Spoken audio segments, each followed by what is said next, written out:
아직은 끝나지 않았고 길은 계속 이어지네.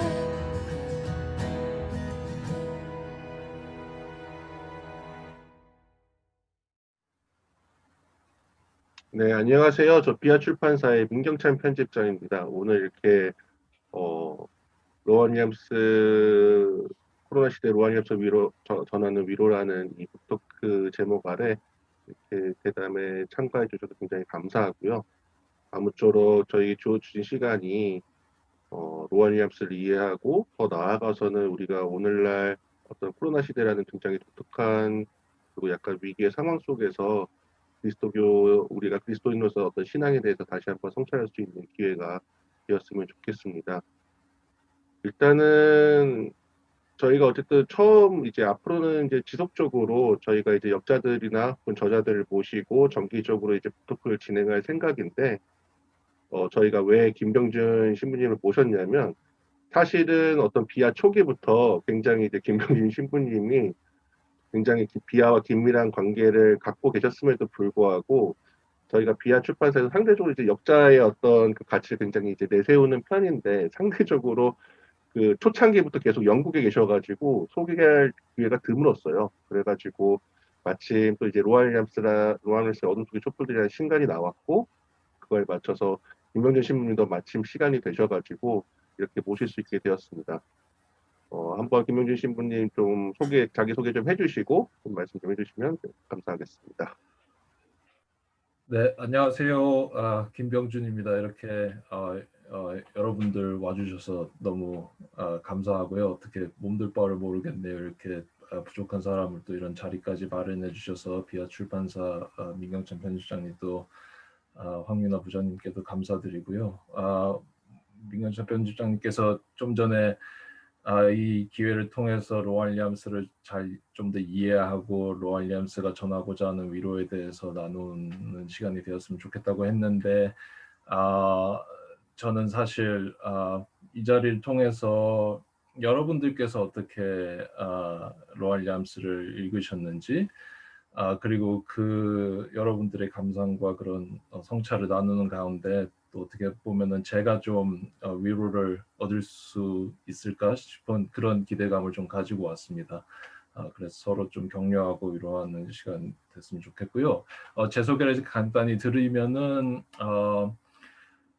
제 이름은 말씀드렸고 저는 현재 영국의 노스햄튼이라는 지역이 있어요. 런던에서 한 1시간 반 정도 떨어진 영국의 중앙 동부 지역의 노스햄튼 지역에 있는 성 베드로와 바울 교회에서 지금 한 3년 조금 안 되게 목회 또는 사목하고 있습니다. 그전에는 이제 피터버러라는 지역에서 노스햄튼에서도 1시간 좀 북쪽으로 가면 있는데 거기서 이제 한 5년 정도 목회를 했었고요. 아내가 있고요. 두 아이의 아빠입니다. 그래서 3살 하나이는 3살이고 또 하나이는 1살인데 지금 문을 닫고 있는데 엄마가 이제 정원에 나가서 뭐 좀 이렇게 방해 안 하게 한다고 했는데 이렇게 들어올 수도 있어요. 그래서 그런 것 좀 양해해 주시고 그리고 제가 이렇게 지금 말하면서도 한국어로 지금 말씀드리는 게 좀 어색해 약간 좀 역겨운 얘기일 수도 있는데 제가 한국어를 잘 거의 24시간 안 하는 환경에 있거든요. 아내도 외국인이고 제가 사목하는 분들도 다 외국인이고 해서 그래서 한국어 얘기하다가 좀 약간 좀 버벅이거나 꼬이더라도 예, 용서를 구합니다. 그런 부분에 대해서. 또 뭘 말씀드려야 될지 잘 모르겠는데요. 이 정도면 충분할까요?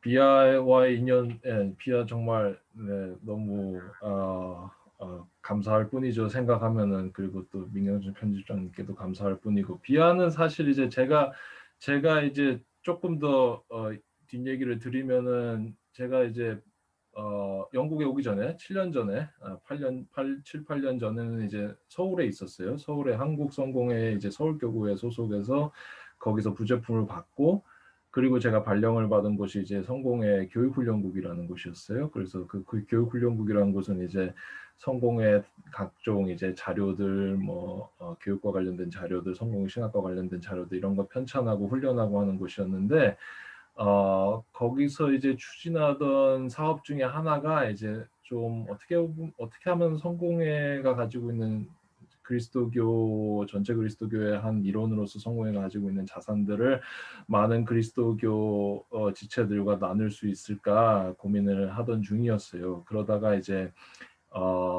비아 출판사가 설립이 하게 됐죠. 그래서 제가 그 비아 출판사 설립에 이제 실무자로 관여를 했죠. 그래서 독송 운동이라는 것도 정말 우연히 그때 당시 교육훈련국장이셨던 김용훈 신부님한테 이런 거 왜냐하면 책을 내면 돈이 필요한데 성공회가 돈이 별로 없거든요. 그래서 이런 거 독서운동이라는 이름으로 해서 좀 회원 모집을 해서 좀 장기적으로 출판을 할 수 있도록 하면 어떨까요? 라고 해서 시작이 됐는데 지금 이렇게 많이 퍼지게 될 거라고는 상상도 못했죠. 그러던 와중에 이제 첫 책으로 이렇게 고민하던 중에 그때 당시가 이제 사순절 기간이어서 이블린 언더의 이름을 달고 있는 사순절 묵상이라는 거를 한번 같이 대림절 사순절 묵상이랑 같이 번역하면 어떨까 해서 그때 당시 이제 제가 실무자로 그리고 번역진의 일원으로 참여하고 민경철 편집장님이 제 친구니까 공부도 잘하고 같이 하면 어떨까요? 해서 정말 아마추어틱하게 정말 그리고 특별한 그 계획도 없이 어떤 야망도 없이 정말 그렇게 우연히 그냥 그때 당시 또 민경철 편집장이 이렇게 대학원 다니면서 앞으로 어떻게 살아야 되나 고민하고 그러던 당시에 이런 책이라도 하나 번역하면은 좀 삶의 의미가 좀 더 더해지지 않을까라고 해서 그렇게 했는데 그렇게 했던 것들이 정말 수많은 분들의 성원과 특히 여러분들 같은 이런 정말 소중한 분들의 참여와 성원과 또 하나님의 인도하심으로 여기까지 온 게 정말 감사할 뿐이죠. 저는 그래서 그 초기에 이제 비아 출판사가 설립되는 데만 관여를 하고 저는 결혼을 해야 돼가지고 이제 영국으로 왔어요. 영국으로 오고 이제 그러면서 자연스럽게 이제 제가 하던 여러 실무 일들을 이제 민경찬 편집장님한테 넘어가게 된 거죠. 그때. 그때도 민경찬 편집장도 사실 내가 편집장이 될 거야 뭐 이런 생각도 전혀 하고 있지 않았는데 그냥 돈도 필요하고 또 뭐 이렇게 친구가 이렇게 가는데 부탁도 하고 하니까 그냥 뭐 좀 해보지 뭐 이렇게 해서 했는데 지금의 비아가 설립이 됐습니다.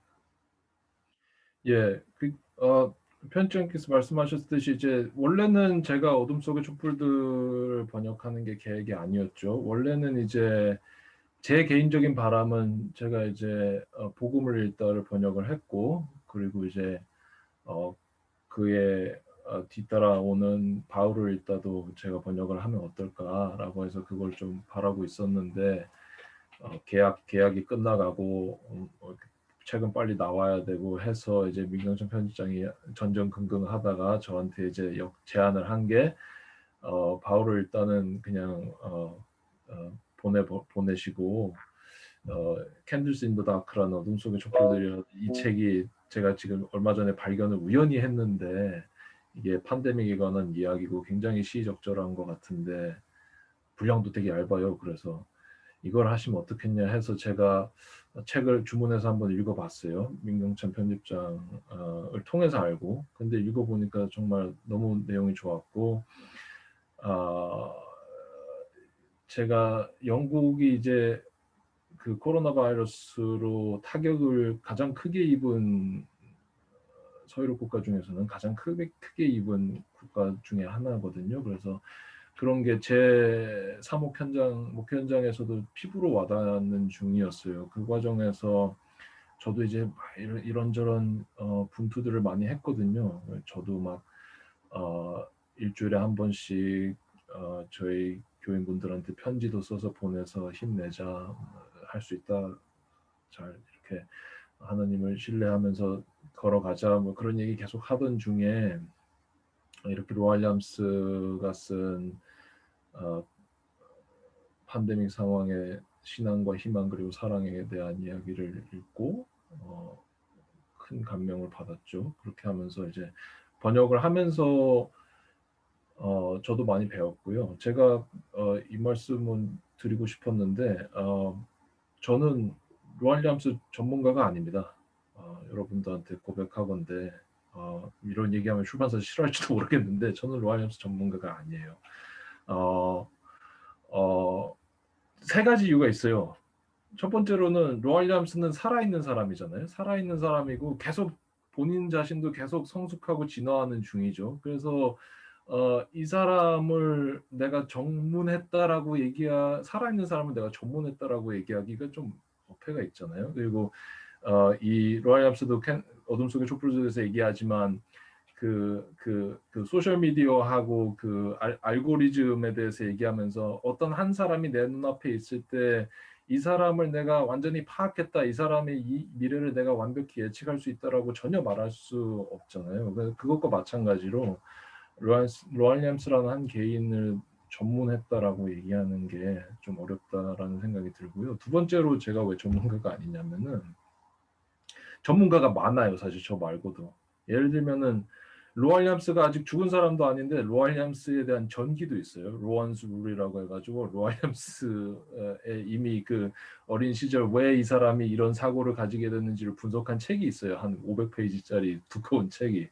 그리고 한 2004년경에는 그 로안 윌리엄스 신학 입문서도 나왔어요. 살아있는 사람인데 이 사람의 신학을 입문해준 너무 어려우니까 이 사람의 신학이 그 제목도 Difficult Gospel이에요. 어려운 복음. 그래가지고 그 책도 있고요. 그리고 또 로안스 레가시라고 해갖고 로안의 유산들 살아있는 사람인데 로안의 유산이라고 해갖고 이미 책이 나왔어요. 그 책도 있고요. 그래서 이 로안 윌리엄스를 전문하고 싶어하는 사람들이 굉장히 많아요. 그래서 제가 감히 그런 사람들 앞에서 이름을 디밀 수 없는 거고요. 세 번째로는 로안 윌리엄스가 워낙 그분의 분야가 워낙 방대해요. 뭐 위키피디아 같은 거 보시면 아시겠지만 이분이 9개 국어를 한다고 하죠. 9개 국어 제가 뭐 열고 할 수도 없는데 저는 한국어랑 영어만 해도 머리가 터지는데 9개 국어를 한다고 하고 이분이 쓴 저작들도 단순히 이제 뭐 신학적 저작들, 그 신학에서도 막 엄청 많잖아요. 뭐 조직 신학, 교회사, 영성 신학. 근데 신학뿐만 아니라 이분이 쓴 많은 분들이 아시겠지만 문학에 대한 책도 있어요. 예를 들면 도스토옙스키의 이분이 그 출중하다고 하거든요. 도스토옙스키에 대한 책도 있어요. 그리고 이분이 또 시에도 출중해. 그래서 시도 써요. 시선집도 있어요. 그러니까 이렇게 워낙 다양하기 때문에 그리고 그런 단행본 출간된 책들뿐만 아니라 이분이 쓴 뭐 공공 영역에 대한 뭐 이라크 전쟁이라든지 뭐 동성애라든지 이런 거에 대한 아티클들, 그러니까 책 글들도 엄청 많거든요. 그래서 제가 어떤 로안 윌리엄스를 좀 깊이 공부한 분한테 들은 얘기인데 그래서 로안 윌리엄스는 평균적으로 하루에 한 5,000단어씩 쓴대요, 기본적으로. 하루에 5,000단어를 쓴다고 하면은 이게 보통 제가 설교를 쓰면 한 1,000단어에서 한 1,200단어 정도 되거든요, 일주일에 한 번. 근데 이분은 하루에 5,000단어씩을 쓴다고 하면은 이분이 얼마나 이 지적 생산성이 월등한 분인지를 알 수 있죠. 그러니까 그런 분을 전문한다고 하기가 굉장히 어렵거든요. 그리고 또 한 가지 약간 번외인 얘기는 이분의 아내분 제인 윌리엄스라는 분인데 이분의 아내분도 신학자예요. 근데 이분의 아내분도 또 성서 신학 뭐 교회사 뭐 엄청 방대하거든요. 그러니까 둘이 그렇게 계속 작업을 하면서 생산 활동을 할 테니까 전문가라고 하기가 참 어렵죠. 근데 저는 그래서 로안 윌리엄스 접근할 때 한 사람의 독자, 제가 로안 윌리엄스를 한국어로 읽는 처음에 제일의 독자라는 생각으로 늘 접근을 먼저 하거든요. 그렇게 하면서 제가 한국어로 처음 이분의 저작을 읽는 독자로서 영어로는 뭐 저 말고 이 자리에 계신 분들이 저보다 먼저 읽으셨을 수도 있죠. 근데 한국어로 제가 처음 접하는 독자로서 어떻게 하면 이분이 어떤 얘기를 하시는지, 그리고 그게 저한테 한 사람의 독자로서 어떻게 다가오는지 그 부분을 고민을 많이 했어요. 특히나 이 어둠 속의 촛불들은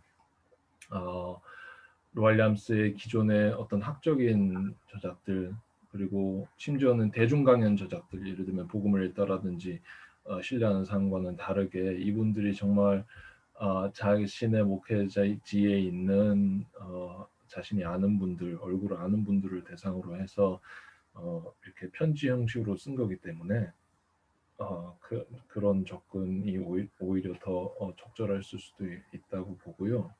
그래서 원서를 보신 분들은 알겠지만 원래는 이제 로알리암스가 일주일에 한 편씩 4월인가 3월부터 시작을 했죠. 3월 26일부터 시작해서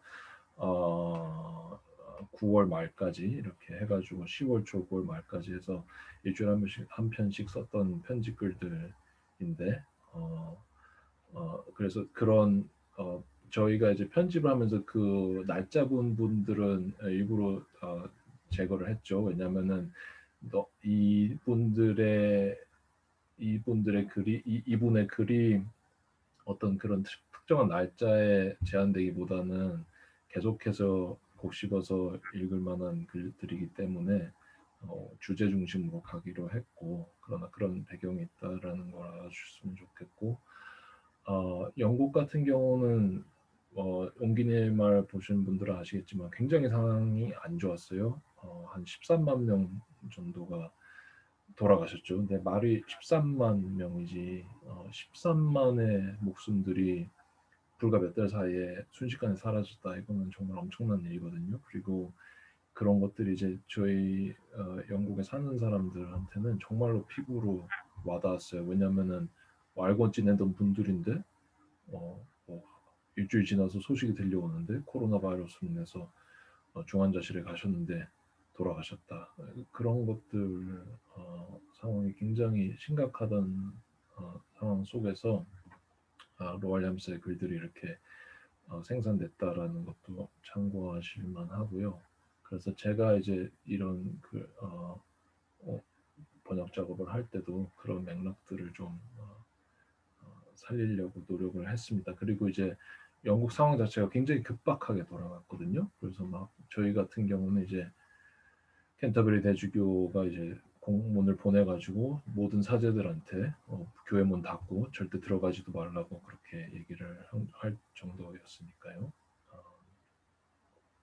그런 맥락들 같은 것들도 이제 한국하고는 좀 다르니까 감안을 하고 설명을 하려고 노력을 했죠. 네, 그러니까 영국 성공회는 굉장히 독특한 교회예요. 사실 세계에 이런 교회를 찾아보기가 어렵죠. 왜냐하면은 제 생각에 제가 알기로는 영국 교회 말고는 국교회, 그러니까 이게 영어로는 이제 established church라고 하는데요. 국교회 개념이 이제 뭐 이슬람권이나 그런 데 말고 기독교 국가에서는 거의 없는 걸로 알고 있는데요. 그러니까 영국 성공회에서, 그러니까 국교회로서 특이한 점은 뭐냐면은, 그러니까 교회마다 이렇게 그 관할하는 지역이 정해져 있어요. 그래서, 예를 들면 제가 맡은 지역은 이제 에빙턴 지역인데, 이 교회가 에빙턴에 교회가 여러 개 있죠. 저희 교회 근방에도 여러 개가 있는데, 이 교회가 에빙턴의 그냥 교회 중에 하나로 자리하는 게 아니고, 에빙턴의 일종의 동사무소 같은 역할을 해요. 그래서 예를 들면은 뭐 누가 돌아가셨다. 그러면은 뭐 다른 종교가 있거나 아니면 다른 교회에 다니거나 그런 게 아닌 이상은 보통은 다 저한테 연락이 와요. 누가 돌아가셨는데 페리시라고 하거든요. 이 관할구.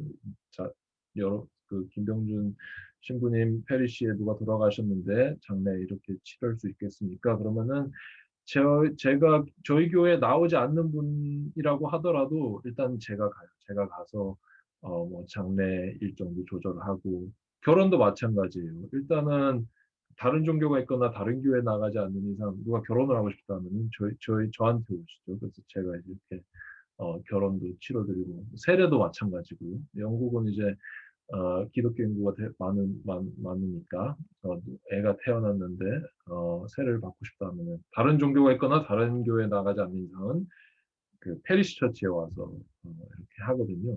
그런 이제 페리시 처치가 이런 동사무소의 역할 비슷한 걸 하고 페리시 프리스트 그러니까 저 같은 이제 이제 한국에서 번역하기엔 관할사제라고 하는데요. 또는 뭐 천주교는 주임 신부라고 하고 뭐 개신교에서는 담임 목사라고 하겠죠.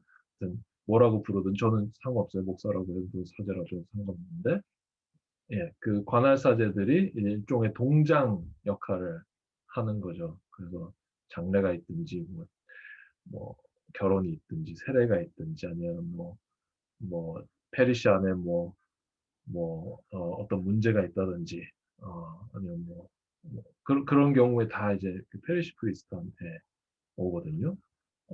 그런 차이가 있죠. 그리고 이제 이게 좀 더 국가적인 차원으로 가면 그래서 페리시 지도가 이렇게 다 그려져 있어요. 그리고 이 페리시 경계선이 다 굉장히 오래된 거거든요. 이게 예전에 중세 때부터 내려오던 거라서, 저희 그리고 페리시 처치들이 대부분 다 굉장히 오래된 교회들이에요. 그래서 제가 지금 섬기는 교회도 한 900년 됐어요. 그렇게 영국 사람들의 어떤 문화와 삶 속에 뿌리 있게 자리하고 있는 게 영국 성공회라는 점을 한번 환기할 필요가 있겠고 이게 이제 좀 더 국가적인 차원으로 가면은 영국 성공회의 주교면은 주교 중에 한 일부 주교님들은 당연직으로 영국의 상원에 들어가요. 영국의 국회 상원 의원 중에 일부는 항상 그래서 영국 성공회 주교님들이에요. 이거 가지고 이제 말이 많죠. 왜 선출된 분도 아니고 다른 종교 사람들이 보기에는 전혀 관계가 없을 수 있는데 이런 분들이 왜 이렇게 들어가야 되냐. 근데 그게 이제 이 영국 역사의 일부고요. 그래서 캔터베리 대주교 같은 경우는 항상 상원직에 들어가서 발언도 하고 총리랑도 계속 이렇게 긴밀하게 역할을 하고 그래서 영국 성공회는 굉장히 그런 어, 성과 속사의 구별이 굉장히 좀 모호해요. 그래서 그런 점들도 한번 참고할 만할 것 같고 그래서 어둠 속의 촛불들 보면 그런 얘기들이 종종 나오죠. 네. 근데 이제 로알 얌스는 좀 어떻게 보면은 좀 재미있는 케이스라고 볼 수 있는 게 로알리암스는 캔터베리 주교직을 10년 한 다음에 본인이 사직을 한 케이스잖아요. 그리고 사직을 한 다음에는 나중에는 상원직도 그러니까 캔터베리 대주교를 한번 역임을 했으면 상원 의원으로 계속 할 수도 있는데 상원 의원직도 사임을 했고 그래서 그런 걸 보면은 이분이 굉장히 분명하게 나는 이제 공인이 아니고 사인이야 이렇게 얘기하는 메시지가 많이 읽히죠. 그렇게 함으로써 이제 지금 현직 캔터베리 대주교인 저스틴 웰비한테 이렇게 좀 누가 안 되려고 하는 그런 것도 있고 또 로알리엄스랑 저스틴 웰비랑은 굉장히 다르거든요. 그런 거에 대한 배려라고도 해석할 수 있겠고 그런데 이제 그런 게 있다고 봐요. 영국은 이제 불문율의 어떤 전통이 굉장히 강한 나라거든요. 그러니까 영국은 그 헌법이 없어요. 그러니까 한국은 헌법이 어떤 금과 옥조잖아요. 헌법에 기초한 정신에 영국은 헌법이 없어요. 왜냐하면은 영국은 입헌군주국이고 그 국회가 하는 일과 또 또 별개로 이렇게 그 왕실에서 하는 일이 이렇게 딱 구별이 돼 있기 때문에 많은 경우에 어떤 일들이 이렇게 보이지 않는 뒤에서의 어떤 이런 배려나 이런 걸로 인해서 많이 결정이 되거든요. 그래서 저는 현직 캔터베리 대주교인 저스틴 웰비하고 로얄리엄스 사이에 그런 부분도 분명히 있을 거라고 보는데요. 처음에 이제 그러니까 온라인 예배나 이런 거 보면 굉장히 재밌는 그 내용들이 나오죠. 그러니까 처음에 온라인 예배가 이제 막 활성화되기 시작할 때 제가 알기로는 한국 교회 안에서도 이제 그런 논쟁이 많이 있었다고 들었거든요. 주의 성수를 어떻게 온라인에서 하냐, 개신교에서는 또 성공회나 천주교에서는 이 성체성사를 어떻게 온라인으로 이렇게 하냐. 그것도 뭐 또 녹화를 하면 이게 효력이 있는 거냐 아니면 생방송을 해야 이게 효력이 더해지는 거냐 뭐 그렇게 하는데 이제 영국 성공회에서는 지침이 어떻게 내려왔냐면은 굉장히 재미있게도 영국 성공회가 굉장히 체계화된 교회고 굉장히 그 국교회로서 권위도 강하고 그런데 제가 이제 그 페리시 프리스트로서 영국 성공회 캔터베리 대주교님한테 받은 지침은 장문의 편지가 왔는데요. 그 지침은 하나였어요. 뭐냐면은 네가 생각하기에 도움이 될 만한 것만 해라. 그냥 그 바이러스만 퍼뜨리지 마라. 뭘 하든지 간에. 그 바이러스만 퍼뜨리지 않는 한에서 무엇이 도움이 될 거지 같은 거는 해라. 그렇게 본문을 보내시고 나서 캔터베리 대주교님이 뭘 하셨냐면은 자기가 사는 아파트의 부엌에서 사모님이 촬영을 하는 가운데 부엌 식탁에서 성찬회를 집례를 하셨죠. 그거 보고 이제 또 사람들이 막 성공의 가톨릭주의라는 그런 흐름이 있는데 성공의 가톨릭주의에서 막 들고 일어났죠. 어떻게 경망스럽게 캔터베리 대주교가 그렇게 할 수 있느냐. 또 뭐 다른 쪽에서는 뭐 어, 어, 그 성체 성사를 아직도 그 고집하고 이런 팬데믹 상황에 다른 예배를 드렸어야지 뭐 이런 높은 자리에 올라가면 항상 뭘 해도 욕을 먹는 것 같아요. 그런 게 있었는데 저는 그 로얄리암스가 그 온라인 성찬례라는 그 제목의 글에서 했던 게 정말 어, 마음에 와닿았던 게 뭐였냐면은 무엇이든 간에 이 정말 이 어색한 이런 그 전기적 통신으로 연결된 인터넷으로 연결된 성찬례라고 할지라도 그 안에도 하나님께서 우리와 함께 계시고 그 안에도 하나님께서 당신의 예수님께서 당신의 살과 피를 우리에게 내어 주신다. 그리고 우리가 그것을 함께 나눈다. 저는 여기서 감동을 받습니다. 이렇게 로얄리암스 전직 캔터베리 대주교라는 분이 이렇게 고백을 할 때 그게 저한테 한 사람의 신앙인이자 사제자 제자이자 그리스도인으로서 굉장히 큰 위로와 영감을 줬고 어, 그렇게 영향을 받은 분들이 많이 있을 거라고 봐요. 그런데 뭐 아시겠지만 그렇게 해도 또 욕을 하는 분들이 있죠. 그래서 또 로얄리암스는 또 욕을 많이 먹었거든요. 캔터베리 대주교로 하면서도 욕을 많이 먹었는데 여전히 도 욕을 많이 먹어요. 그래서 또 그 글을 놓고도 또 사람들이 여러 왈가왈부 했던 그런 기억이 있습니다. 저는 솔직히 말씀드리면 제가 로얄리암스를 번역한 거는 제가 잘나서 한 게 아니고요. 그리고 다른 분들이 훨씬 잘했을 수도 있을 거라고 충분히 봐요.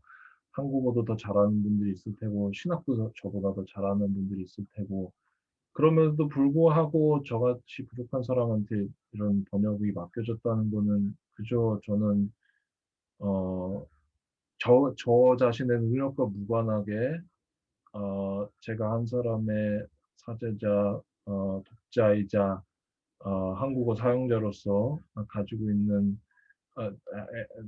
그런 저의 그런 모습에 대한 다른 지혜롭고 선한 분들의 신뢰가 있었기에 제가 번역을 감히 맡았던 거라고 보고요. 또 거기에 대해서 또 지금 이 자리에 계신 독자분들이 사실 이것도 번역이 잘못됐고 저것도 번역이 잘못됐고 이렇게 얘기하실 수도 있는데 그렇게 하지 않으시고 거기서 어떤 의미를 같이 발견하려고 해주시고 한 덕분에 또 민경천 편집장이 김병준 신부가 이렇게 번역을 완전히 엉터리로 하는 건 아니구나라고 생각을 해서 또 다른 번역이 맡겨져서 그렇게 여러분들의 호의와 신뢰와 사랑 탓에 덕분에 제가 번역을 하게 됐던 거라고 보고요. 근데 저는 이제 그렇기 때문에 저도 그런 사랑과 신뢰에 보답을 하고 싶은 거죠. 역자로서 그리고 또 한 사람의 독자로서. 그렇게 임하다 보니까 또 하나님께서 은혜를 주셔서 어, 제가 번역을 하면서 저도 또 더 성장하고 더 그리스도인으로서 깊어질 수 있는 계기가 되고 제가 그래서 신뢰하는 삶을 처음 번역했을 때는 제가 영국에 처음 왔을 때 이제 정착하려고 막 애를 쓸 때 그때 번역을 했거든요. 근데 제가 영국에 처음 정착하려고 애를 쓸 때는 제가 이렇게 지금은 번듯하게 카라도 차고 이러고 있지만 제가 처음에 영국에 왔을 때는 이렇게 사제나 이런 거에 대한 인정을 전혀 못 받았었어요. 왜냐하면은 저를 부르신 피터보로의 주교님이 한번 불러야 이렇게 좀 얘가 제대로 된 애인지 아닌지 알 수 있다고 해가지고 제가 그래서 직업도 없고 집도 없었거든요 그때. 그래서 어느 그 단칸방에 제 아내랑 같이 살면서 교회에서 일하는 것도 아니고 피자집에서 피자를 구우면서 그러면서 이렇게 일을 한 2년을 보냈는데요. 그렇게 보낼 때 신뢰하는 삶을 민경찬 편집장이 이렇게 맡기게 된 거죠. 그래서 제가 어, 아침 12시부터 저녁 12시까지 피자 굽고 그리고 와서 이제 잠깐 짬 내서 번역하고 제 아내는 자고 이제 저는 그 잠깐 방에서 번역하고 그렇게 하면서 했던 기억이 나는데 그때 당시에 제가 많은 회의를 가졌었거든요. 제가 사제직이 부름받은 게 맞는지, 그리스도인으로 산다는 건 뭔지, 뭐 하려고 내가 여기 와서 이러고 있는지 그런 생각들 많이 했었는데 그리고 또 제가 피자집에 일할 때 저 말고는 다 무슬림이었어요. 제 동료들은 또 제 동료들이 계속 와가지고 야 병준아 너도 기독교 그만 믿고 이제 이슬람으로 와야지 뭐 이렇게 얘기하고 네가 부자라고 얘긴 들었는데 뭐 이슬람하고 기독교하고 형제 아니겠어 사실은 그러니까 뭐 이슬람으로 와야지 뭐 이렇게 얘기하고 하면서 그런 얘기들 속에서 자극받는 것들 그런 것들이 다 녹아 들어가는 와중에 이제 신뢰하는 삶을 번역을 했는데 저한테 정말 큰 위로와 어떤 영감이 됐죠. 근데 신뢰하는 삶에서 제가 발견한 것들을 한 단어로 표현하자면은 저는 이거였던 것 같아요. 도대체 무슨 근거로 그리스도인은 그리스도인들이 고백한다고 하는 바를 믿는가? 도대체 무슨 근거로, 무엇을 어떻게 믿는가? 그리고 그걸 이제 어떤 그 니케아 신조와 사도 신조의 그런 선언들을 바탕으로 해서 한 거죠. 근데 제가 이제 제가 이제 옹기니에 그래도 이제 민경찬 편집장하고 같이 이렇게 옹기니의 글을 쓰면서 밝혔지만 궁극적으로는 신뢰하는 삶이 말하는 바는 그건 것 같아요. 하나님께서 우리한테 빚진 게 아무것도 없죠. 하나님은 절대 자유와 절대 권능을 가지신 분이고 창조주이고 우리는 피조물인데 그런 분이 우리한테 뭐가 아쉬워서 뭐 이렇게 해야지 저렇게 해야지 얘기할 필요도 없죠. 그냥 사실은 그냥 너 이렇게 해 또는 뭐너 그냥 사라져 이렇게 하면 되는 건데 그렇게 하지 않으시고 사람이라는 나라는 존재, 김병준이라는 존재, 민경찬이라는 존재 여기 여러분들의 이름들이 있지만 이분들의 존재를 하나하나 만드셔서 어, 창조하셔서 자유의지를 주시고 살아가게끔 하시고 당신의 사랑을 알도록 하신다는 거죠. 근데 그것의 핵심은 뭐가 있냐면은 결국에는 그리스도교가 고백하는 하느님은 당신의 피조물과 관계를 맺으시고자 하는 하느님이에요. 그리고 그게 하나님의 선택이에요. 전적인 선택이에요. 우리가 잘나서가 아니고 하나님의 전적인 선택과 사랑과 자유 속에서 그렇게 하시는 거죠. 그런 분이면 우리가 신뢰할 수 있죠. 그런 분이면은 우리가 그분의 초대를 받아들일 수 있죠.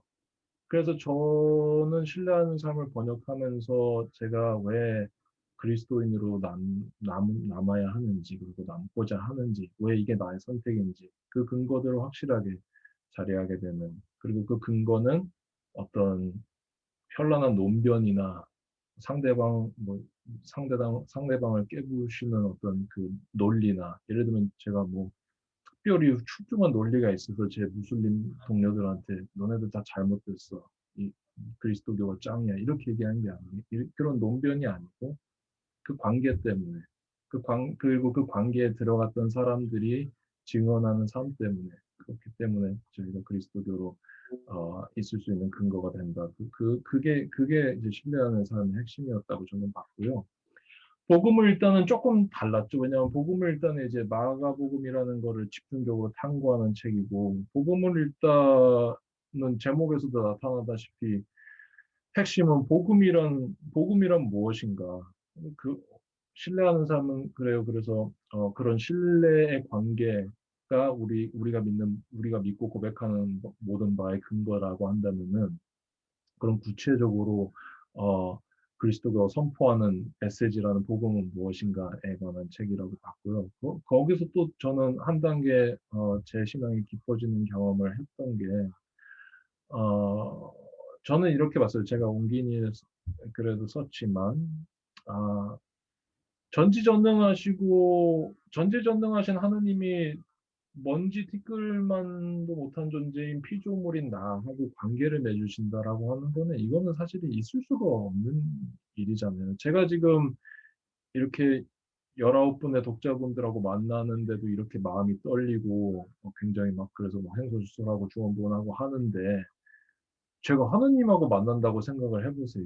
이게 말이 이게 사실 저같이 이렇게 좀 소심하고 수줍음 많은 사람은 아유 그냥 저는 안 하면 안 될까요? 저는 그냥 여기서 그냥 이렇게 그냥 집에서 그냥 애들하고 노는 게 훨씬 마음 편한데 두려운 일이거든요.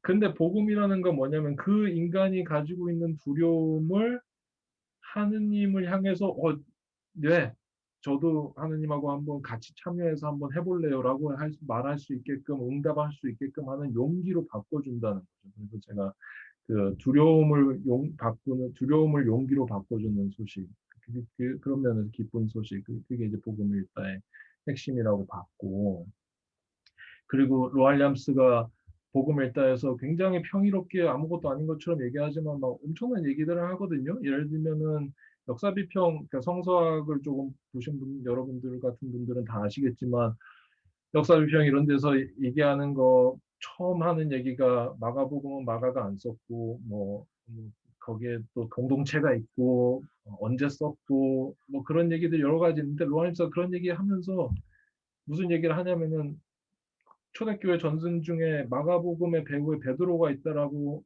하는 전승이 있는데 이게 근거가 있다. 그러면서 이제 베드로 마지막 부분의 그 베드로의 고백과 베드로가 예수님을 부정하는 부분과 다시 고백하는 부분 그거를 맞물려서 이제 이게 그렇기 때문에 진짜 우리의 복음이다. 왜냐하면은 베드로처럼 배신했다가 돌아서서 어, 예수를 그리스도로 고백해서 순교까지 했던 그런 사람이 전하는 복음이라면은 저같이 죄 많은 김병준이라는 사람도 충분히 받아들일 수 있는 복음이죠. 그렇게 이제 봤던 거고요. 그래서 저한테도 굉장히 기뻐지는 경험이 됐고, 캔들스 인더 다크는 좀 더 독특하죠. 왜냐하면 이거는 정말 현실 문제로 돌아와서 그리고 특별히 이제 어떤 위기라는 상황 안에서 위기 안에서 그리스도인은 무엇을 위해서 그리고 무엇을 바라고 기도하고 살아가는 사람들인가 그거에 대한 질문들을 가지고 여러 현실 문제들을 언급하면서 나아가죠. 근데 제가 한 사람의 독자이자 독자로서 받은 메시지를 한마디로 정리하자면 이거였어요. 어떻게 해야 그리스도인으로서 충실히 기도하고 신실하게 살아가는 건가요? 그럼 약간 좀 외람되지만 저는 이렇게 봤어요. 그냥 계속 가세요. 그냥. 그렇게 그대로, 지금도 잘하고 있어요. 계속 쭉 그대로 가세요. 불완전할 수도 있죠. 어, 뭐, 좀 마음에 안 들 수도 있죠. 누가 여러분들한테 뭐 너 그렇게 살면 안 된다 그렇게 얘기할 수도 있죠. 근데 예수님께서 여러분들의 삶에 지금 이 순간도 함께하게 계시고 여러분들이 여러 실수도 하고 저처럼 또 잘못할 때도 있고 하겠지만 그럼에도 또 한순간 또 성령의 감화가 들어서 어떤 작은 일, 작지만 선한 일, 내 옆에 바로 있는 사람에게 친절하게 하는 일, 그 사람을 배려하는 일, 그런 작은 일 하는 거, 그것들이 쌓여서 하느님의 나라를 이루는 거니까, 그런 하느님을 신뢰하고 사랑하면서 묵묵히 그저 함께 하는 거.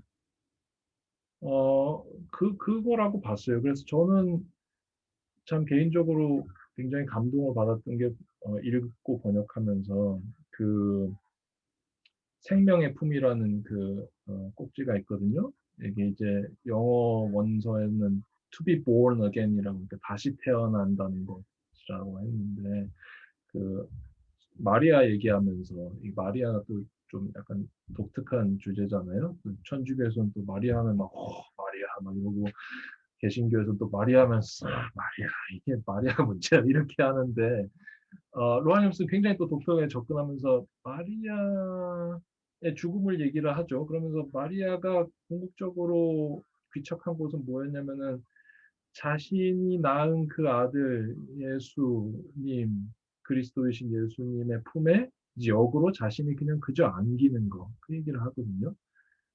그러면서 이제 그런 얘기를 하죠, 로얄함스가. 그게 우리가 해야 될 일이다. 뭘 이렇게 크게 성취하고 어떤 족적을 남기고 그런 게 아니라 그리스도의 품에 마지막에 그저 안길 수만 있다면 이게 약간 좀 무슨 철진한 유행가 가수처럼 무슨 그저 안길 수, 그대 품에 그저 안길 수만 있다면 뭐 약간 이런 느낌인 것 같은데 그렇게 그저 안기는 것으로도 족하고 하나님께서는 그걸로 충분하다고 하신다. 그러니까 그렇게 가면서 그저 안기는 것만 해도 충분하니까 여러분들이 지금 가고 있는 그 길을 잘 가시면서 그리스도께서 나중에 여러분들을 안아주실 것이라는 것을 신뢰하시라 이런 얘기 하는데 저 같은 김병준이라는 저 같은 뭐 아무 불품도 없는 사람이 이런 얘기 하면은 제가 이런 얘기 누구한테 하면 누가 뭐 듣기나 하겠어요. 그건 네가 별 볼 일 없고 능력도 없으니까 그렇지. 근데 로알 리암스 같은 사람이 이 사람은 사실 제가 나중에 또 기회가 있으면은 이 사람에 대한 비하인드 스토리 여러 가지 재밌는 게 있는데 이 사람은 거의 영국 안에서는 살아있는 성인 취급을 받거든요. 그러니까 살아있는 성인이자 뭐 살아있는 백과사전이자 뭐 거의 모든 게 다 막 집약된 사람인데 그런 사람이 딱 이렇게 무엇을 성취하는 거 그런 거가 중요한 게 아니라 그리스도의 품에 그저 안기면 그걸로 된 거 아닌가 이렇게 얘기를 할 때 그게 가져다주는 엄청난 그 힘, 위안 그리고 그 안에 담기는 깊이 이런 게 저한테 크게 위안이 돼서 그런 부분이 기억이 남습니다. 이 정도면 좀 답변이 됐나요? 네. 저는 제가 개인적으로 원래 이 책을 번역하면서 다른 신뢰하는 사람이나 복음을 읽다와는 다르게 이 책을 번역하면서 제가 편집장에도 말씀을 드렸지만 느꼈던 바는 뭐냐면은 이 책이야말로 로알리암스라는 한 개인이자 한 신앙인이 가지고 있는 진심이 잘 드러나서 이 사람이 어떤 생각으로 어떤 마음가짐으로 여러 사태들을 보고 살아가는지 잘 드러나는 것 같다라는 얘기를 드렸었는데요. 어떤 거였냐면은 저는 이 책을 번역하고 나서 왜 그렇게 로알리암스가 욕을 많이 먹었는지 좀 이해가 될 것 같았어요. 근데 이거는 순전히 저의 환상이에요. 그러니까 전혀 다를 수도 있어요. 그러니까 여러분들도 나중에 기회가 나중에 어떻게 이게 되면은 좀 이렇게 자유롭게 얘기할 수 있는 시간이 있었으면 좋겠는데 리코딩 끄고 얼굴 보면서 뭐였냐면은 로얄햄스가 이제 캔터베리 대주교 있을 때 욕을 엄청 많이 먹었거든요. 이게 이제 보수주의자들한테는 예전부터 욕을 많이 먹었죠. 너 이단이라는 소리까지 듣고. 네. 근데 이제 캔터베리 대주교 당시에는 또 이제 막 이런 진보적 진영이나 자유주의적 진영에서 엄청 욕을 했거든요. 왜냐하면 로얄햄스 너는 다를 줄 알았는데 다른 캔터베리 대주교들과는 근데 너는 이런 동성애라든지 뭐 여성주교라든지 이런 것들에 대해서 특별하게 이렇게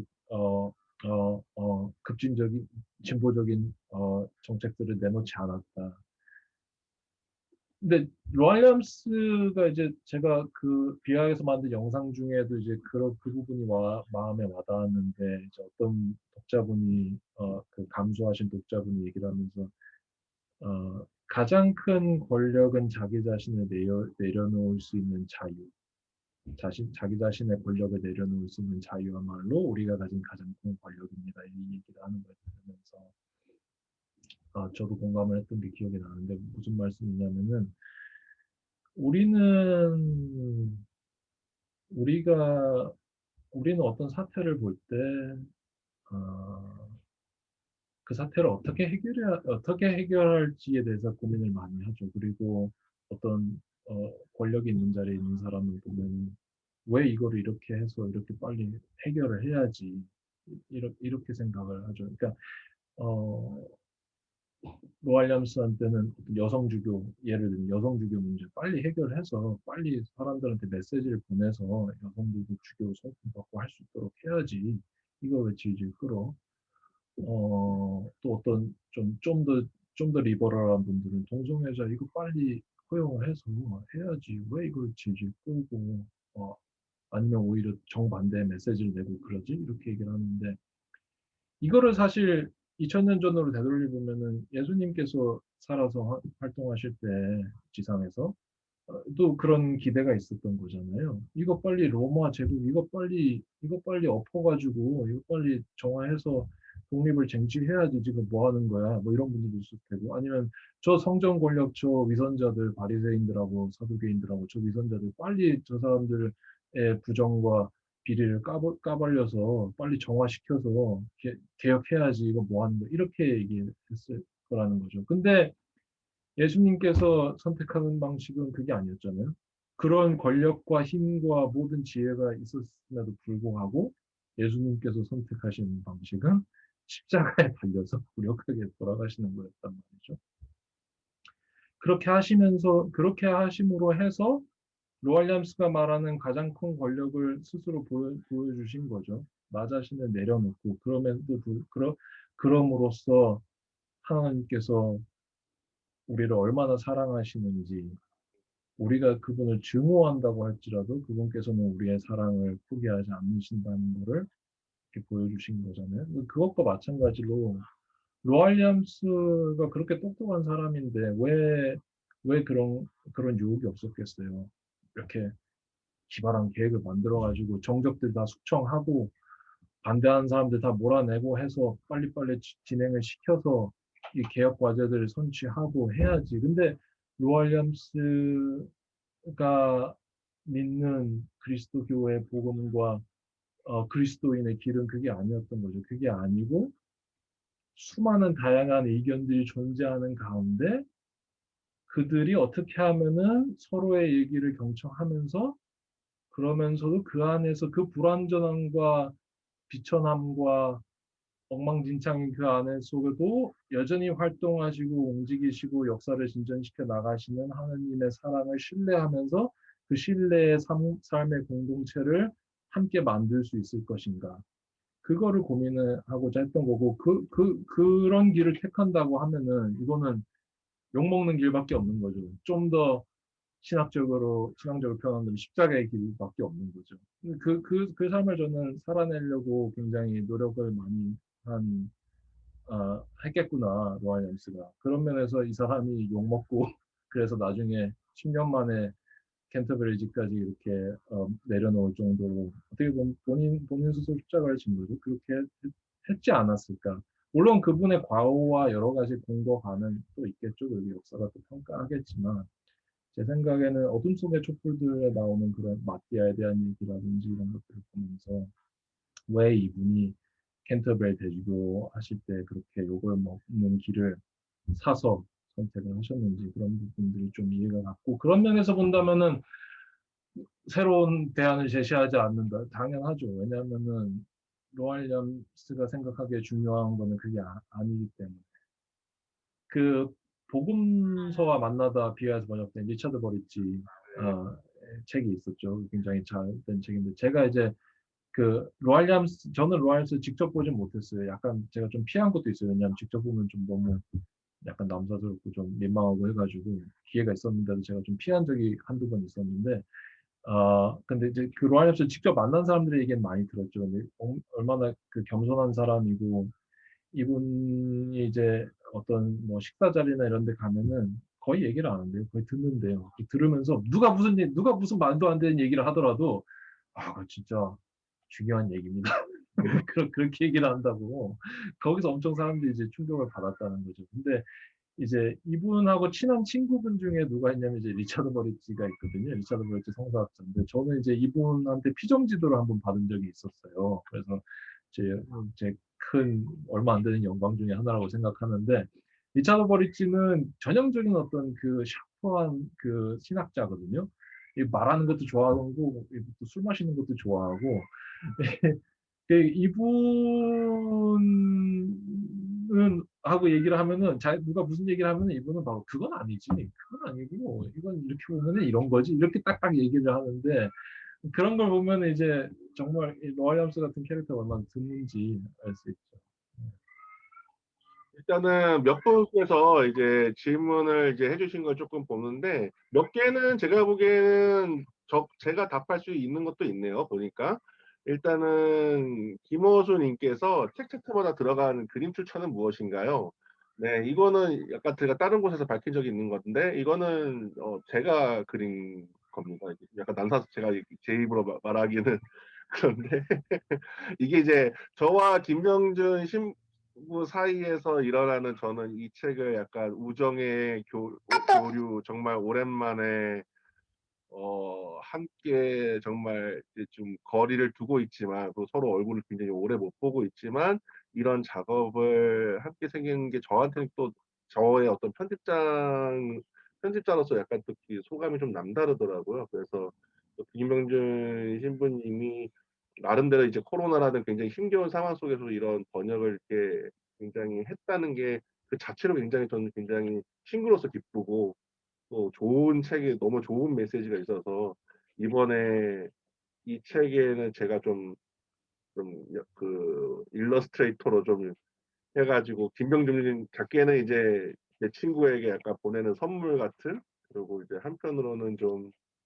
이 책의 가치를 조금 더 한국어판에 어떤 가치를 좀 끌어올려 보고 싶다는 차원에서 제가 좀 한 달 정도 작업을 해가지고 그린 것입니다. 네.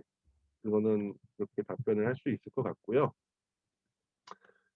어, 네, 나름대로 이게 또 조금 더 이제 약간 부가적인 얘기를 하면 제 나름대로 약간 참고를 한 거는 기존의 성화들을 약간 현대적으로 좀 재해석하는 차원에서 좀 이런 기존의 어떤 김명준 신부님이 또 약간 보내주신 성화들도 있어요. 이거 할 때 이런 것들을 봐라. 그래서 그걸 좀 성화를 좀 참고해서 나름대로 좀 현대적으로 좀 재해석을 하려고 노력을 했습니다. 참고해서 좀 약간 루오풍으로 아시는지 모르겠는데 루오라는 화가가 있는데 약간 루오처럼 좀 컬이 좀 굵은 차원에서 좀 흑백으로 나름대로 시도했는데 좋게 봐주셔서 정말 감사합니다. 기막히게 표현했다고 해주셨는데 감사하고요. 그 마리아에 관해서 성화를 다루는 이야기가 성화에서 이제 마리아를 두고 성화에서 기록한 게 있는데 로안 윌리엄스의 어떤 성화의 어떤 역사적 미학적 평론을 충분히 반영한 것인지 알고 싶다. 당연히 단순한 감상은 아닐 텐데 성화 관련 이야기를 듣고 싶다. 이거는 어 그냥 제가 아는 대로 그냥 답변해서 차원에서 답변 드리자면 로안 윌리엄스는 어쨌든 동방 정교에 전공을 했고 기본적으로 또 이것도 약간 김병준 신부님께 이제 지금 고민 중인 저와 함께 논의 중인 책인데 로안 윌리엄스가 성화에 관한 이제 또 따로 묵상집을 신학적 에세이를 썼어요. 그러니까 두 권을 썼는데 하나는 그 펀더 디스팅스라고 해가지고 이제 마리아 이콘에 대한 어떤 글이고 하나는 드웰 오브 라이트라고 해가지고 이제 예수 그리스도의 어떤 그 성화에 관한 글인데 제가 보기에는 근데 저의 짐작으로는 이거는 이렇게 짐작입니다 말 그대로 이거는 저도 이콘에 관한 로아이언스의 글을 막 간헐적으로 정말 약간 검토하다가 잠깐 봤지 전문적으로 봤지는 않기 때문에 로아이언스는 근데 이거는 약간 로아이언스 전체 글에도 해당될 것 같은데 로아이언스가 기존의 거를 모를 리는 없고 성화에 대한 기존의 이론에 대한 무기를 모를 리는 없고 근데 로안이 그 견해랑은 굉장히 좀 다른 결이다. 내가 보기에는 좀 다른 식으로 읽어낸다. 조금은 굉장히 모든 전반적인 로안 윌리엄스가 항상 제가 보기에는 도스토옙스키를 읽는 방식이든 그것이 뭐 십자가를 읽는 방식이든 하는 그렇다고 해서 막 엄청 막 파격적이다 이건 전혀 생각 못했다 그런 건 아닌데 항상 좀 약간 우리가 이제껏 발전하는 어떤 컨벤셔널한 리딩이랑은 조금 다른 식의 읽기 그걸 본인의 눈에 보아지는 것 같아요. 그거를 내가 독창성 있게 읽어야지 뭐 이런 게 아니라 본인의 어떤 신앙과 어떤 나름대로 어떤 그런 것들을 고려해가지고 독특하게 좀 읽어내는 것 같습니다. 이목수 박수님께서는 묵묵히얌히얌에서 많은 사람이 주일마다 단순한 믿음으로 그냥 교회에 나와 그 자리에 있는 모습을 보며 감명을 받았다. 여기 공감을 많이 하셨다고 이렇게 말씀을 주셨네요. 이거 또 비하인드 스토리가 약간 들자면 아마도 김병준 신규님께서 가장 정성을 기울여서 번역하신 힘을 물론 이제 전반적으로 다 굉장히 노력을 하셨지만 특히나 애정을 갖고 이제 번역하신 글 중에 하나잖아요. 그렇죠. 예, 제가 이걸 번역하면서 회개를 많이 했어요. 이게 이제 목회하시는 분들은 공감을 하시겠지만 목회를 하다 보면은 아니면 교회를 하다 보면은 사실 막 모든 게 마음에 들지는 않거든요. 그리고 어떨 때는 좀 이렇게 불만도 쌓일 때가 있고 교인분들은 목회자에 대해서 목회자분들은 또 교인들에 대해서 불만이 쌓일 때가 있고 물론 다 좋게 얘기를 하긴 하지만 좀 더 내 마음을 알아줬으면 좀 더 이렇게 좀 마음 맞는 사람들이 왔으면 같이 했으면 이런 게 있고 이제 전체적으로 이렇게 교회 성장이 좀 저하되는 시대잖아요.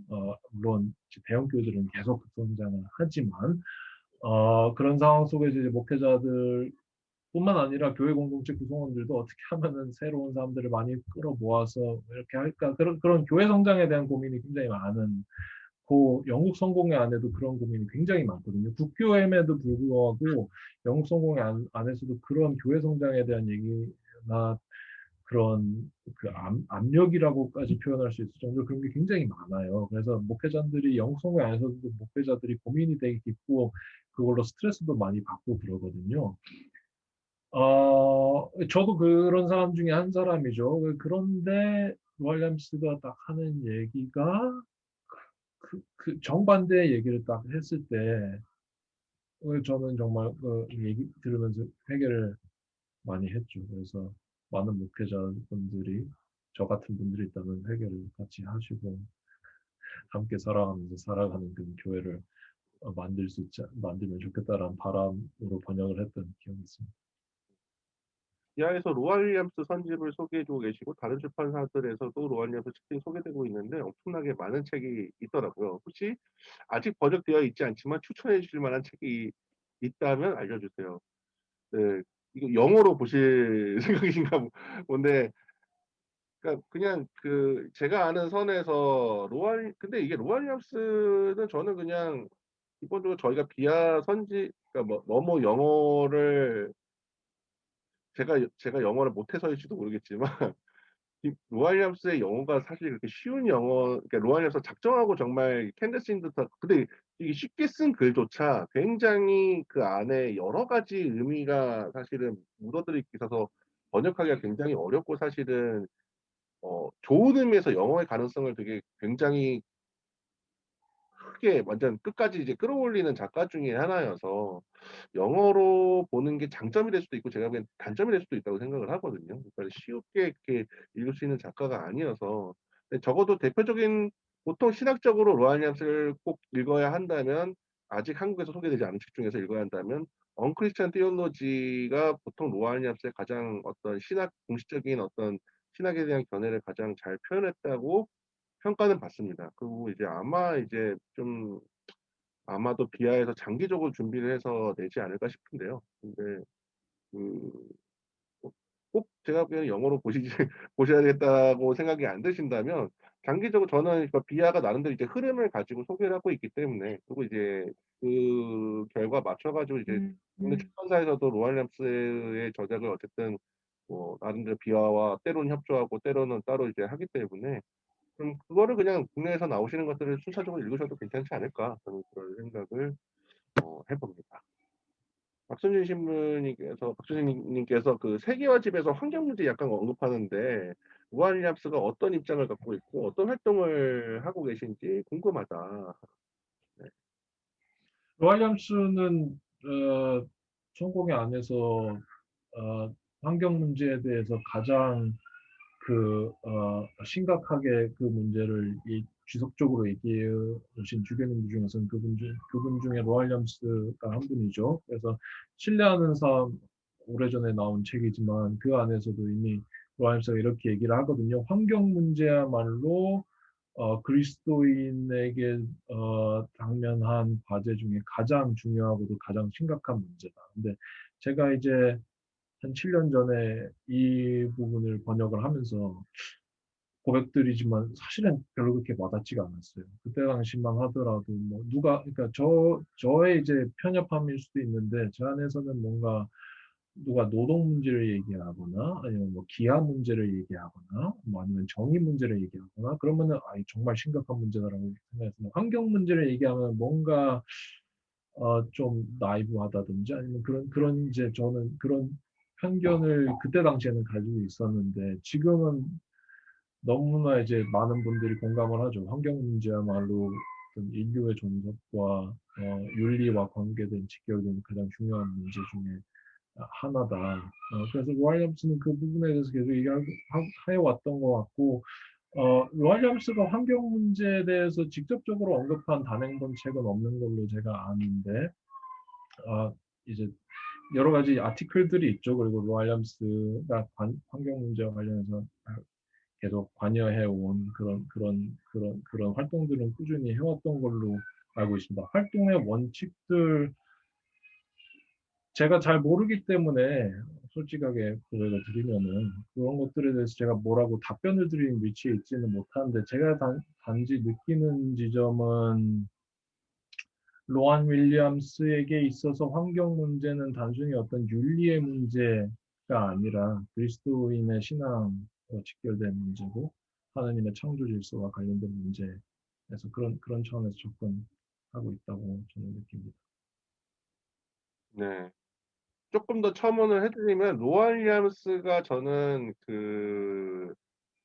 한국 독자분들께서 조금 더 배우면 좋을 것 같은 거는 우리는 보통 이제 환경 문제든 노동 문제든 정치 문제든 은근히 그리스도인으로서 어떻게 해야 될까 고민하면서도 사실은 정치 논리에 빠져든다는 거죠. 어떻게 보면은 이를테면 정치적인 정당성을 먼저 찾고 거기에다가 신학적 근거를 갖다 붙이는 방식으로 사유하는데 어떤 면에서는 사실은 정치 논리에 그 신학적 보완이 들어가는 식으로 하는 경향이 저는 있다고 생각을 하거든요. 그러니까 뭔가 정치적 당위가 먼저 앞서고 그 다음에 약간 신학적인 그것이 붙는 것 같은데 로아 윌리엄스가 하는 방식은 제가 보기엔 진짜 근본적으로 신학적인 그 신앙 고백이 먼저 있는 것 같아요. 그러니까는 우리는 정말 하나님의 피조물이고 피조 세계의 구성원이고, 근데 이 구성원 중에는 우리만 있는 것이 아니라 다른 정말 피조물들과 더불어서 살아가야 한다는 어떤 강한 감각, 또 강한 고백, 그것이 비단 우리가 인류가 함께 살아가는 어떤 동료 인간뿐만 아니고 말없이 우리가 함께하는 우리의 어떤 주변 환경까지도 더불어 살아가는 존재다. 그것이 하나의 존재가 존엄성이라든지 파괴된다면 그것은 뭔가 우리가 모두 연루되어 있고 공동 책임을 져야 되는 문제라는 아주 강한 어떤 공동체 의식이라고 해야 될까요? 그런 어떤 그리스도 구성원으로서의 고백이 먼저 있고 그 속에서 이제 굳이 그게 원칙이라면 원칙이고 거기서 다 끌어져 나오기 때문에 로알렵스가 한편으로는 제가 보기에는 어떤 문제의 사안에 대해서 굉장히 급진적으로 보이지만 또 근본적으로 굉장히 모든 견해에 열려 있고 다른 견해도 충분히 경청하려고 하려는 게 조금 달라지는 지점이 아닐까. 그러니까 환경 문제도 굉장히 중시하는 것 같지만 제가 보기엔 요즘 그런 환경 문제에서 A가 아니면 절대 환경을 뭐 챙기는 게 아니다. 저는 그런 식으로 로알냠스가 반응한다고 생각하지 않거든요. 그러니까는 그런 지점에서 오히려 조금 우리 맥락에서 좀 본받아야 될 지점은 그런 게 아닌가. 그런 생각이 좀 들었습니다. 하느님의 형상이라는 김중희님께서 하느님의 형상이라는 챕터에서 인간은 하느님의 형상을 담은 존재라고 말할 때 신비인 하느님을 마주해야 하는 것 같다. 이게 놀라우면서도 이해하기 어렵다. 그러니까는 하나님의 제가 조금 더 그 책을 기억해 보면은 인간이 하나님의 형상이라는 게 어떤 이해할 수 있고 이래서가 아니라 오히려 낯설고 우리가 어떤 잡아챌 수 없는 존재이기 때문에 다는 면에서 하느님의 형상이다. 이런 식으로 얘기했던 걸로 제가 기억을 하는데 이것이 로안 윌리엄스의 독특한 관점인지 그리스도교 전통에 흐르는 관점인지 좀 이야기를 듣고 싶다고 하셨네요. 예, 루알렙스의 독특한 관점과 그리스도교의 전통의 관점이 저는 어떤 멀리 떨어져 있다고 보지 않아요. 오히려 로알리암스의 독특한 관점이라고 느껴지는 지점은 어떨 때냐면은 로알리암스가 지극히 그리스도교 전통에 입각하여 그것에 충실한 그 전통에 충실한 해석을 할 때 그때 오히려 저는 이거 진짜 독특하네라고 느껴지는 그런 아이러니가 있거든요. 왜냐하면은 이제 보통 현대신학에서는 특히 그런 경향이 강한데 현대신학은 보통 이제 그리스도교 전통이라고 여겨져 온 입장들을 재해석하거나 그 입장들을 비판적으로 해석하면서 다른 해석들을 내세우면서 자신의 고유성을 입증하려고 하는 경우가 많거든요. 근데 윌리엄스는 그런 현대적인 입장들을 쭉 얘기를 하다가 마지막에 무슨 얘기하냐면은 그리스도교 전통에 지극히 충실한 그런 얘기를 하거든요. 예를 들면 복음을 읽다 해서는 그런 역사 비평, 뭐 편집 비평, 문학 비평 얘기를 막 하다가 마지막에는 뭐라고 하냐면은 제가 봤을 때 마가복음은 베드로가 쓴 게 맞아요. 이렇게 딱 얘기를 했을 때 그때 다가온 어떤 그 충격이 약간 식스센스의 충격처럼 그런 게 있거든요. 이것도 마찬가지죠. 그러니까 제가 느낀 바는 제가 드리는 모든 말씀은 어, 틀, 100% 틀릴 수도 있어요. 그러니까 여러분들이 다른 생각을 가지고 있으신다면 저도 충분히 경청할 경청할 준비가 돼 있고 그 감사드릴 것 같은데 어, 그리스도교 전통에서는 항상 그런 얘기들을 해왔죠. 특히는 제가 지금 이 대목에서 떠오르는 부분은 이제 인간이 하느님의 형상을 담은 존재이고 더 나아가서 한 개인을 바라볼 때 우리는 하느님의 신비와 마주하는 것과 같다라는 그런 얘기를 했을 때 이제 초대 교부분 중에 이제 이레니우스라는 분이 있어요. 근데 이분이 유명한 말을 남겼는데 영어로는 뭐라고 하냐면은 The glory of God is human being fully alive 이 얘기를 하거든요. 그러니까 하느님의 영광이 곧 무엇이냐 하면은 충만하게 살아있는 인간 존재야말로 하느님의 영광이다. 이렇게 얘기를 하거든요. 그러니까 충만하게 살아 숨쉬는 인간 존재야말로 하느님의 영광을 가장 충실하게 드러내는 것이다. 이렇게 얘기를 하는데 거기서 드러나죠. 그러니까 여기 인간이 어떻게 하느님의 영광, 하느님의 사랑, 하느님의 위로하심, 함께하심을 알 수 있는가? 다른 인간 존재를 통해서요. 그리고 그리스도교가 말하는 하느님이 역사하시는 방식은 그런 방식이라는 거죠. 그리고 그게 단순히 목사님을 대할 때, 신부님을 대할 때 그런 게 아니고, 내 옆에 있는, 제 밖에서 지금 좀 전에 오다가 지금 그친 1살짜리 애를 대할 때 그 안에서 하느님을 보는 거죠. 또는, 아내와 말다툼을 하다가도 어느 순간, 어, 이 안에 하나님께서 계시고, 나한테 하시는 말씀이 있다. 우리가 만약에 우리 주변에 있는 사람들을 그렇게 바라볼 수 있다면 그분들의 부족함, 나의 부족함에도 불구하고 그렇게 바라볼 수 있다면은 어, 그때 우리는 하나님을 더 긴밀히 깊게 만날 수 있지 않을까요? 그 얘기가 이제 어둠 속의 촛불들에도 나오고 신뢰하는 삶에도 나오고 복음을 읽다 해도 나오고 그래서 눈 밝은 독자분들은 아마 눈치채줄 수도 있겠는데 옹기니의 말을 보면 신뢰하는 사람 복음을 읽다 어둠 속의 촛불도 옹기니의 말을 보면은 항상 마지막에 그래서 그 얘기가 나와요. 늘 어, 어,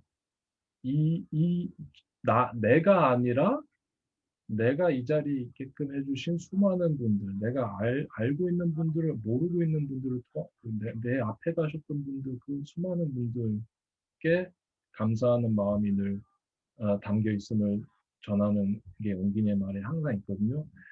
이유는 제가 봤을 때 로알리암스의 신앙과 신학의 핵심은 그건 것 같아요. 내가 아무리 잘나고, 내가 아무리 똑똑하고, 그게 중요한 게 아니고, 내 옆에 있는 작은 한 분을 내가 얼마나 감사하게 받아들일 수 있는가. 그 안에서 하느님께서 역사하시고, 축복하시고, 용서하시고 계심을 알아차리고 있는가. 그게 어떤 그리스도인으로서 내가 얼마나 충실하게 살고 있는가라는 잣대로 한다고 생각하고 그 메시지가 로알리암스의 메시지의 핵심 중에 하나라고 저는 개인적으로 생각합니다.